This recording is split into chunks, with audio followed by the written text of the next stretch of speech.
हमरे वाले गाय दुल्हा गारी नहीं देला सवाल पूछेला, दुल्हा गारी नहीं देला सवाल पूछेला। हमर भैया कुमार दुल्हा के बहिन चाहिला, दुल्हा गारी नहीं देला सवाल पूछेला। दुल्हा गारी हमर भैया कुमार दुल्हा के बहिन चाहिला, दुल्हा गारी नहीं देला सवाल पूछिला। कुल बरतिया सारे गारी नहीं देला सवाल पूछिला।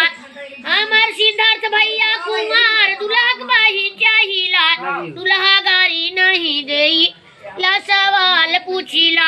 हमर नवीन भैया कुमार दुल्हा के बहिन चाहिला, दुल्हा गारी नहीं देला सवाल पूछिला।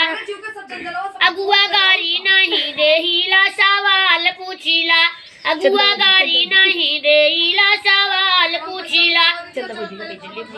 अरे अगुआ गारी नहीं देला सवाल पूछिला। हमारे नन्हे भैया गोरखपुर वाले कुमार दुल्हा के बहिन चाहिला, दुल्हा गारी नहीं देला सवाल पूछिला।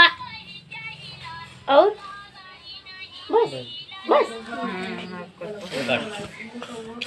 अरे ठीक दुल्हा साले खैबा पिठिया पे दुल्हा साले बालेट खैबा पिठिया पे बेट, दुल्हा साले बालेट खैबा पिठिया पे बेट। मम्मी पापा कैसे करिए कन्यादानवाना, मम्मी पापा कैसे करिए कन्यादानवाना।